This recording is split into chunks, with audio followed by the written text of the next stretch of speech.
ही गुरु जी ने नहलाया और ऐसा किया जो बगला उधर गया, वो तो जामुन था। बुलाया, इधर ये क्या है? बोले ठाकुर जी है।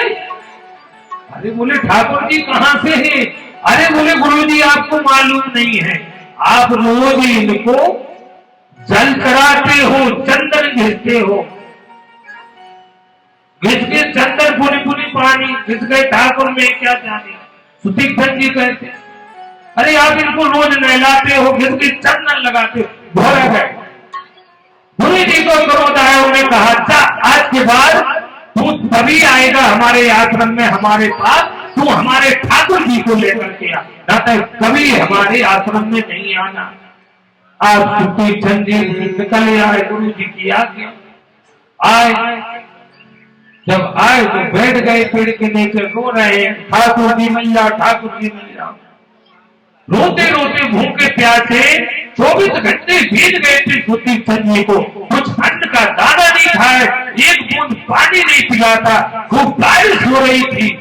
सुतीक्षण जी समाधि में चले गए, भगवान का ध्यान, ठाकुर जी मिल जाओ, ठाकुर जी मिल जाओ, ठाकुर जी मिल जाओ करके कब मिलोगे। समाधि में भगवान की ऐसी कृपा हुई।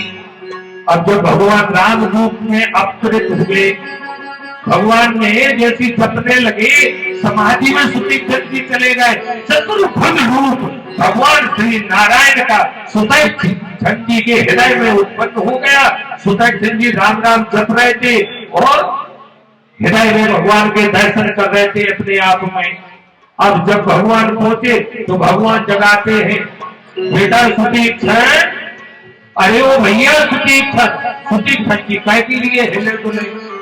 भगवान परेशान, तो बड़ा अजीब भक्त मिला, आप बुला रहे हैं। अरे हम राम आए हुए भागदा। सुतीक्षण जी नहीं कुछ बोले, जो राम बुलाए हैं हम उनको नवाएंगे, जो राम बुलाए हैं हम उनको नवाएंगे। दुनिया में हमको दुनिया में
जी को बताते हैं, सुदीक्षण जी नहीं जानते हैं तो भगवान ने अपना पूरा स्वरूप हटा लिया। सुदीक्षण जी गिलकते हुए नदी पर लौटने लगे, रोने लगे, मेरा परमात्मा कहाँ गया, मेरा परमात्मा कहाँ गया। तो भगवान कहते हैं इधर तो देख ले भाई, सामने खड़ा हुआ है। सुदीक्षण जी ने देखा, भगवान को प्रणाम किया कि आपने बड़ी कृपा कर दी है। तो भगवान कहते हैं हमको आपके गुरु जी के पास ले, आपके गुरु जी के पास जाना है, अगस्त जी के पास। सुदीक्षण जी ठीक है, इधर से चले जाओ। अच्छा, वो बोले मैं भी चलता हूँ साथ में। भगवान बोले चलो। बोले थोड़ा पैसे क्या, बोला आपका थोड़ी कोई एहसान रहेगा, हमारे गुरु हम जा रहे हैं, आप एहसान मत करो। सुदीक्षण जी ने भगवान को बहुत तरह से, सुदीक्षण जी ने भगवान की प्रार्थना की, वंदना की, और सुदीक्षण जी और भगवान अगस्त जी के पास गए। अगस्त जी के यहाँ से भगवान पंचवटी में जाते हैं। पंचवटी में इंद्रादी देवताओं ने भगवान के लिए बड़ी ही अच्छी सुंदर कुटिया बनाई।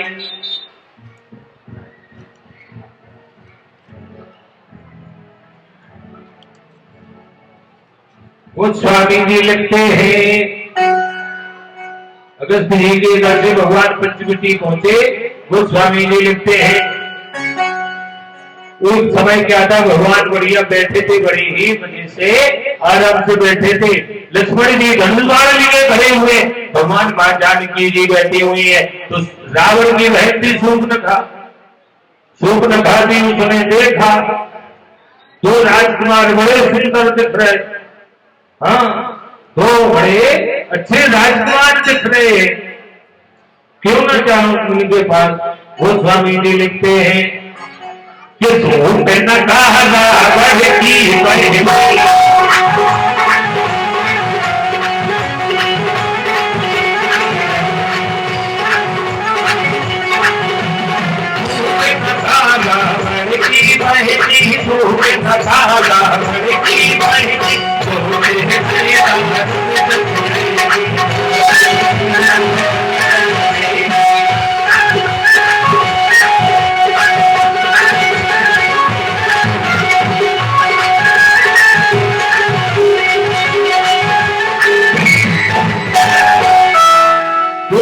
रावण की बहन थी।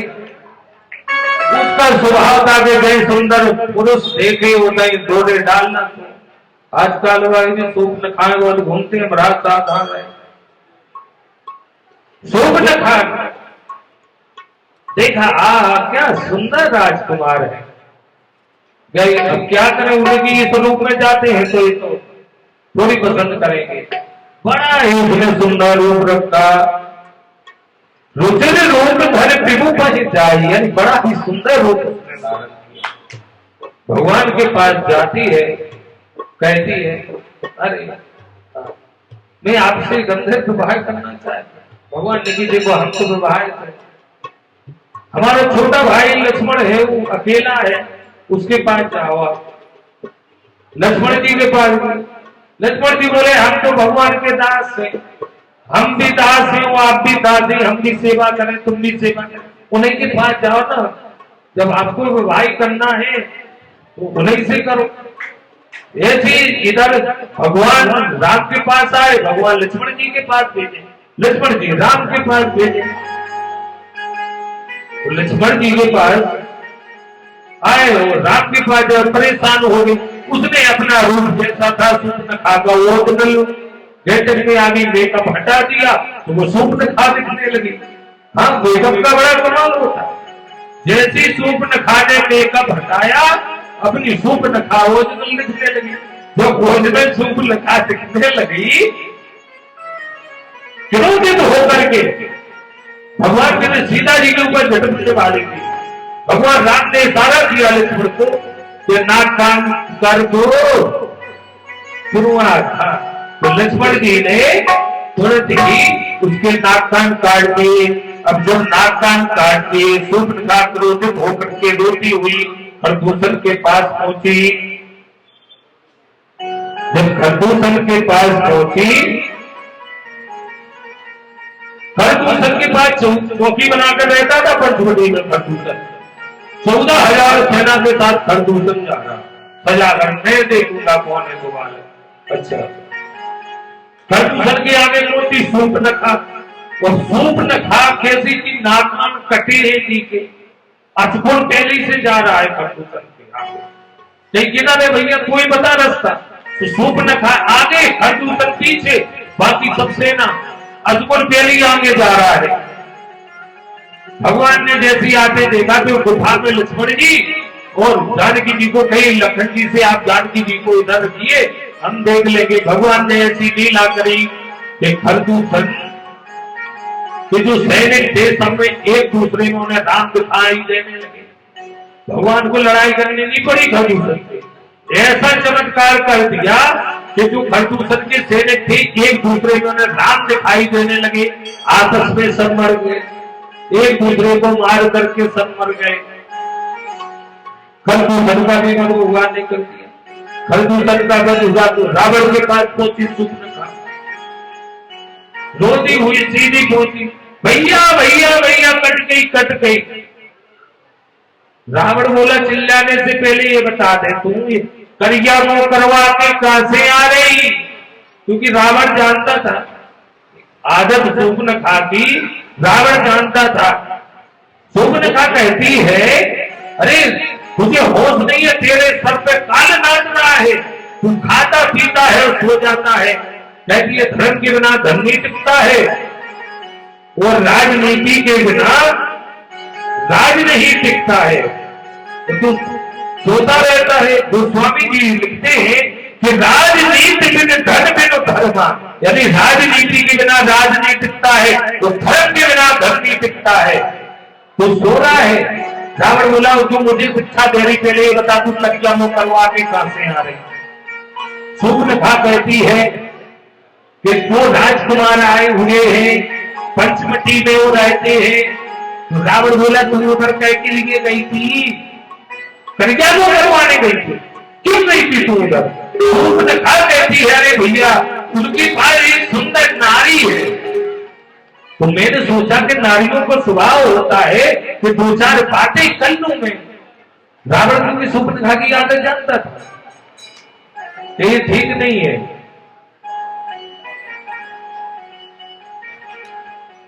सूर्पनखा की आदत जानता था रावण। बोले तुम क्यों गई थी? बोले सुंदर नारी है, मैंने सोचा कि नारी से बातें कर लूं, लेकिन बहुत सुंदर है तो मैंने सोचा कि वो आपकी योग्य है भैया, बहुत ही सुंदर है, मंदोदरी आदि जो आपकी रानी है और उसके नाखून के बराबर ही नहीं है, बहुत सुंदर है। रावण बोला अच्छा इतनी सुंदर है? बोले हाँ भैया, और मैंने ये विचार किया था भैया उस नारी को मैं हर करके आपके चरणों में डाल दूं, लेकिन वो जो छोटा तपस्वी था वो छली था, उन लोगों ने मुझसे छल करना चाहा। अच्छा, रावण बोला तुझसे छल करना चाहा? हाँ। बोले फिर? बोले जैसे ही मैंने तेरा नाम लिया कि तू जानता है मैं रावण की बहन हूं, बोले दो चार गाली उसने तेरे को भी दी और मेरी दांत काट डाली भैया। रावण बोला अच्छा ये आए हुए? बोले तो तुम मेरे पास क्यों आई? उधर चौकी बना करके खरदूषण रहता है उसके पास क्यों नहीं गई? बोली गई थी। बोले फिर? बोले काम तमाम चले गए, धुआं उठ गया उनका। रावण कहता अच्छा खरदूषण मारा गया, सैन को जो उधर देव देता गए उनको एक आदेश दिया, जा इसकी नाक कान का प्लास्टिक सर्जरी करवाओ। तो रावण मन में विचार करता है, कहते खरदूषण मो समबलवंता। अरे खरदूषण तो मेरे समान बलवान है, इसको बिना भगवान के कोई नहीं मार सकता है, इसको भगवान के बिना कोई नहीं मार सकता है। तो इस पृथ्वी पर भगवान ने जन्म ले लिया है, वो जन्म ले लिया है तो हम राक्षसों का वध करेंगे। और ये तामस शरीर है, इससे भजन तो होगा नहीं। जब भजन नहीं होगा तो मुक्ति नहीं मिलती है भैया, जब भजन नहीं होता है तो मुक्ति नहीं मिलती है। जब मुक्ति नहीं मिलेगी तो रावण कह रहे जीवन किस काम का। तो विचार करता है क्यों ना हठ पूर्वक में भगवान से बैर करूं तो भगवान आकर के मुझे मारेंगे। ऐसा विचार करके रावण मारीच के पास जाता है, वो मारीच से कहता है कि तुम मृग बन करके जा। वो मृग बन के जाएगा, राम तेरे पीछे जाएंगे, मैं उधर से उनकी स्त्री का हरण करूंगा।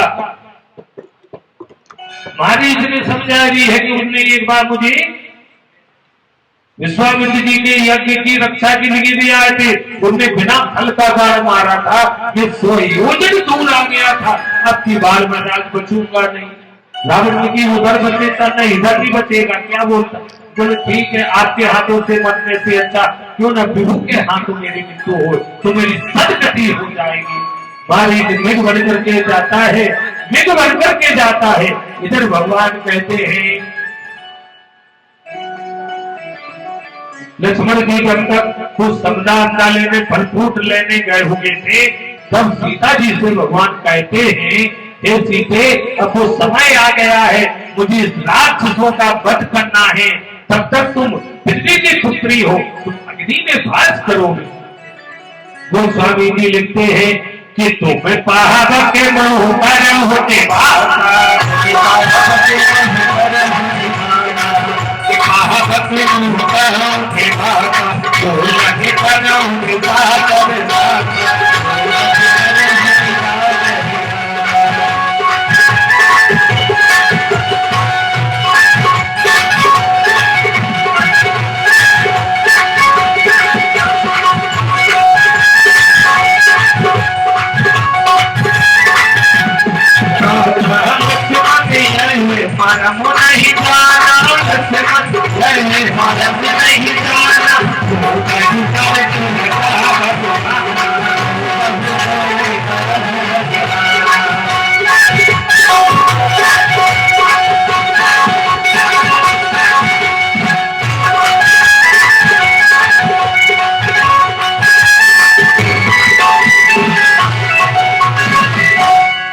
ये जो अग्नि में भगवान ने सीता जी को आज्ञा दी कि तुम पावक करहु निवासा, आप अग्नि में निवास कर जाओ देवी। तो लक्ष्मी जी ने लीला करने के लिए भगवान आए थे, भगवान का आदेश मानते ही जानकी जी ने अग्नि में प्रवेश किया। अच्छा, ये मर्म लक्ष्मण जी को भी मालूम नहीं था। माया की सीता बन करके खड़ी हो गई। मारीच जो था वो मृग बन करके आए, कुटिया के पास से निकल रहा था, सोने जैसा मृग चमक रहा था, सोने का जैसा सोना चमकता है ना, ऐसा मृग चमक रहा था, मृग बन करके आया था मारीच। अब आप ये विचार करिए, कभी आपने सोने का मृग देखा होगा? होता ही नहीं है, देखते कैसे वो होता ही नहीं है तो फिर कहां से देखें। लेकिन भगवान किसके पीछे जा रहे हैं? सोने का मृग। ठीक है, ये भगवान की लीला है कि नहीं है? तुम्हारा इधर ही से मिल जाता है। वो सीता जी कभी कहेंगे कि तुम किसी की हत्या करके ले आओ, उसकी थाली पे कुटिया में सोने से सजाओ। सीता जी कहती हैं अरे स्वामी जी कोई मृग बढ़िया सोने जैसा चमक रहा है, इसको शिकार करके ले आइएगा, इसको पकड़िएगा, शिकार करके ले आइएगा। भगवान उनके पीछे जाते हैं, लक्ष्मण जी से कह जाते हैं आप सीता जी का ध्यान रखिएगा, जब तक मैं वापिस ना आऊं आप इधर से कहीं नहीं जाइएगा। भगवान जैसी आगे बढ़े, थोड़ा सा और आगे तो मैं और आगे चला जाता है। भगवान ने जैसी ही बाण मारा, उन्हें कह के लिए लग जाओ तो राग छिड़ता, वो चिल्लाने लगा हे राम, हे लक्ष्मण, लक्ष्मण मेरी रक्षा करो, रक्षा करो। लखन लखन चिल्लाने लगा। तो सीता जी इधर कहती है, जो माया की सीता थी वो कहती है, अरे तुम्हारे भैया लखन, भैया तुमको तुम्हारे बड़े भैया राम बुला रहे, तुमको जाना चाहिए। लक्ष्मण जी कहते हैं, देखो माता ऐसा है कि मैं जहां तक भैया को जानता हूं, मेरा भाई कभी संकट में नहीं पड़ सकता है। तू लक्ष्मण जानते थे परमात्मा है, परमात्मा, तो मेरी जरूरत नहीं है, मुझे परमात्मा की जरूरत है। लेकिन इधर जो माया की सीता थी, उनने कुछ कठिन वचन कहे। मारा वो वचन जब सीता बोला, हरि प्रेरित लक्ष्मण मंडोला। उनने कुछ वचन ऐसे कहे जो लक्ष्मण जी को सहन नहीं हुए। उनने कुटिया के इधर अपने दाहिने हाथ से और बांध लिया और ऐसी रेखा खींच दी। वो कहा, देवी आप बाहर मत निकलिए माँ, जब तक हम वो हमारे भैया ना आ जाए। और इधर कोई भी ऐसा नहीं है जो ये रेखा पार कर चुके, ये लक्ष्मण रेखा है। लखन जी गए, रावण आया, रावण की भिक्षा लेकर के सीता जी आज मैं बड़ी भिक्षा नहीं लेता हूँ, देवी आप बाहर आइएगा। जैसी सीता जी का, क्योंकि रावण अंदर घुसना चाहता था, तुझ पता है भी रावण दूर से भी भिक्षा कहीं दूर से ले, नहीं है बड़ी भिक्षा नहीं लेते। बाहर आई जैसी, रावण ने एक बार अपना रूप ही दिखलाया था। इधर सीता जी ने डांटा था। तो रावण ने इधर सुनत बचन दस 20 निशाना, मन महु चरण बंद सुख माना। रावण ने तो सीता जी के चरणों की वंदना की हुई है। हरने से पहले जब सीता, क्योंकि वो पहले आया था रावण का रूप रख करके, सीता जी ने उसको डांट दिया था, तो वो चरणों की वंदना करी रावण ने। फिर भी सीता जी के फिर भेष बदल करके आया और सीता जी को बाहर कहते हैं, बड़ी भिक्षा नहीं लूंगा, न तुम्हें श्राप दे दूंगा, ये सब कह के सीता जी जैसे बाहर आई, हाथ पकड़ के रथ पर बैठा रहा। उसने रथ पर बैठालता है, जैसे ले जाने लगा तो जटायु था धीतराज। उनने देखा, अरे दुष्ट रावण तेरी इतनी हिम्मत, अयोध्या के चक्रवर्ती सम्राट की बहू को उठा करके तू जा रहा है। माने इसने जटायु ने युद्ध किया। जब युद्ध किया तो जटायु कितनी देर बेचारा उधर टिक सकता था।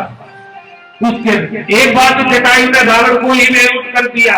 रावण को जैसी होश आया तो जटायु के बेचारे के पंख काट दिए। जब पंख काट दिए जटायु के, जटायु बिलकत हुए पृथ्वी पर, राम है राम राम राम कह रहा है। रावण ने सीता को लिया और विमान में बैठा के जा रहा था।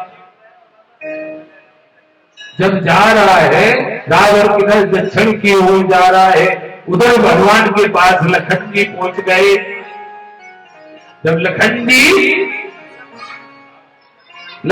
पहुंचे भगवान के पास, तो भगवान ने कहा कि अरे भाई लक्ष्मण तू इधर कैसे, कोई मृग नहीं था, ये तो कपटी था, मारीच था।